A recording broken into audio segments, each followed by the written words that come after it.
That evening, the village elders called a meeting under the mango tree.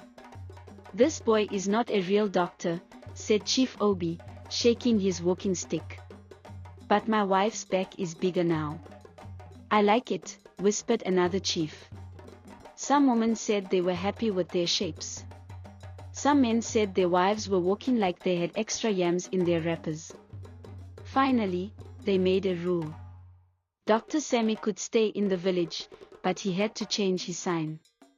So the next day, a new sign appeared.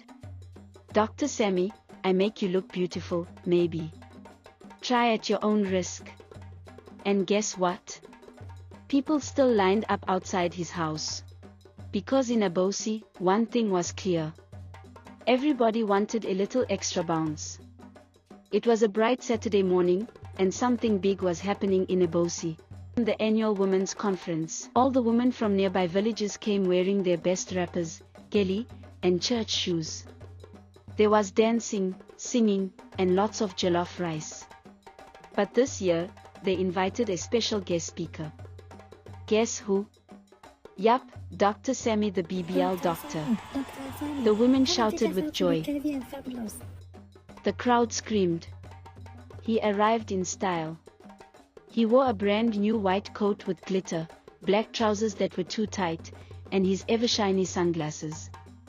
He even rode a motorbike that had pink ribbons on the handles. When he stood to speak, he held the microphone like a pop star and cleared his throat loudly. My name is Dr. Sammy. I am a doctor of curves, beauty, and bombomology. I am here to tell you that beauty is possible. You don't need surgery. You just need oil, wrapper, and my special formula called Waka Waka Bom Bom Cream.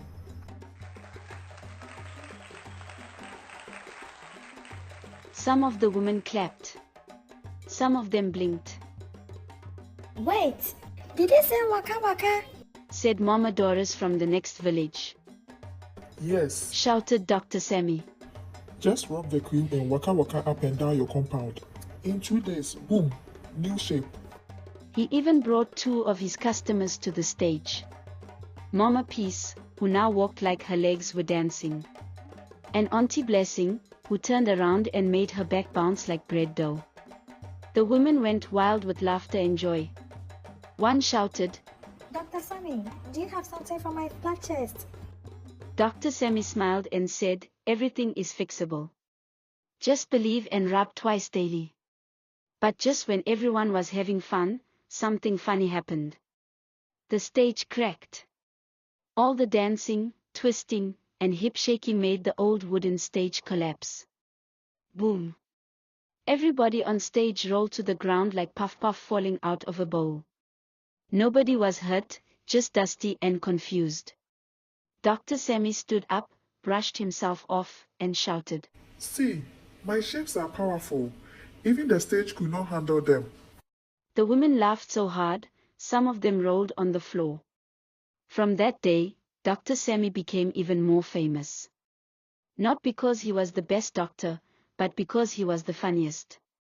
People now called him Dr. Sammy, the shape giver and joy bringer. People came from other villages to see him. Some came by bus. Some came by bicycle. One woman even came on a donkey.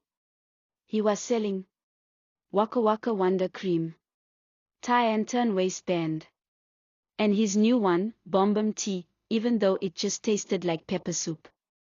But one morning, something strange happened. A new signboard showed up across the road. It said, "Dr. Bobby, the realest Bum Bum doctor. Better than Sammy." Everyone turned their heads. Another Bom Bom doctor? In the same village? Mama Tet gasped. Dr. Sammy dropped his spoon mid-Gary. "Who is trying to steal my shine?" he shouted. Dr. Bobby was a young man with spiky hair, red sneakers, and shiny jeans that made PPP sounds when he walked. He even wore a coat like Dr. Sammy, but his own had a gold chain on the collar. He shouted across the road, "Come to me. No side effects. No funny shape. My tea makes you bounce in one night." Some women were curious. Let me just try small, said Nkechi, who still hadn't forgiven Dr. Sammy for her one big one small bum. So, 3 women went to Dr. Bobby's shop. He gave them a yellow cream, a very tight belt, and a bottle of juice that tasted like onions. Rub it, tie it, drink it, he said. Then go to sleep. You will wake up like a video vixen. Everyone waited. The next morning, the women came out. And their bum was gone. Not smaller. Gone. Flat. Vanished. Even their hips looked tired. What is this? Shouted Nkechi. Even my old shape has run away. One woman sat on a bench and slipped off like she was sitting on soap. They all ran back